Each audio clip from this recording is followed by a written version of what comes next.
Yes, Mark Bucinich from Labor Press. Congresswoman Maloney, Congressman Nadler. Approximately how many people are still eligible, and where do people go to actually register for these benefits? You can go on the website. It's on our press release. There's a website you can go to register on that website. You go to the Victims Compensation Fund. There is a place there that you can get more information. Lee Clark just gave the telephone number that you can call. So going to the websites, it will tell you exactly where to go. It's on my website. It's on Jerry's outlining where you need to go to get help. We don't know how many other people are out there. That's why we're doing this. If we knew exactly who they were or are, we would be calling them. But the point is, whether you're sick or not, remember to register. If you do not register, then the program cannot help you.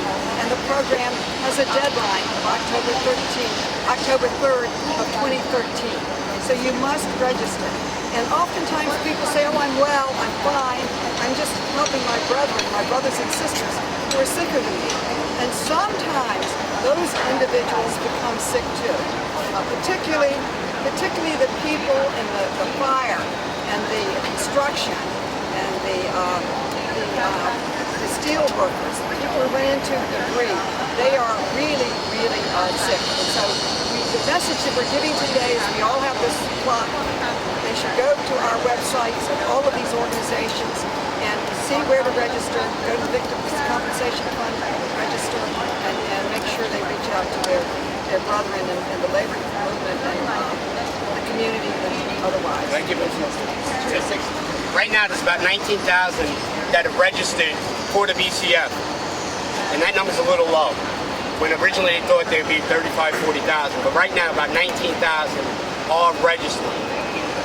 There's 12,000 people roughly being treated at Mount Sinai on Long Island, which is run by Stony Brook. There's about 6,000 people being treated. Bellevue does about 4,000 and change. Robert Wood Johnson in New Jersey does about 2,000 people. And am I missing anybody else? You're up to about 26,000. Yeah, so you're up to about 20. New Jersey's Robert Wood Johnson.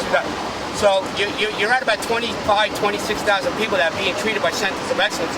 But then you got LHI, the national program that treats responders and those who came from out of state. They do about 11,000 and change. So it's vital that we get to those people where everybody's working together, the centers, the unions, the elected officials. So those people outside of New York know what's entitled to them. So in summary, at this point, about 37,000 people are being treated for health, but only 19,000 have registered for the Victims Compensation Fund.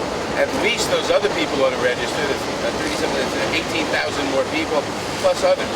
But there will be some that just aren't eligible for the bill because they didn't start working, but they all go into the treatment centers and they didn't have any lost wages, or they didn't have any medical records piling up on them and medical bills. So that 37 will go down. But what's important is that everybody who thinks they might conceivably be eligible should register. Doesn't mean they have to file a claim or finish everything, but get the name on the list so they're eligible at some point.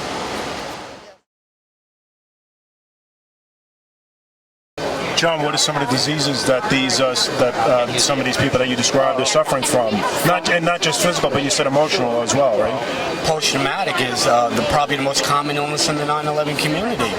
And the stress of post-traumatic, mentally and physically, doesn't allow your body to fight the other illnesses that you have because it compromises your immune system. But from asthma to GERD to respiratory problems, pulmonary fibrosis, to different types of blood cancers, tumors. Listen, before 9/11, I went to one funeral. My grandfather died, God rest his soul. But since 9/11, I've been to about 79, 80 funerals, and about 74 of them were cancer-related. This is no longer a coincidence. You know, we no longer have to prove to anybody that 9/11 and its aftermath made us sick. They have to prove that 9/11 didn't make us sick. For years, they said we were crying wolf. The fact of the matter is the wolf ate us. While we were crying for help, the wolf ate us. The wolf being cancer and all of these deadly illnesses. And shame on those that were slow.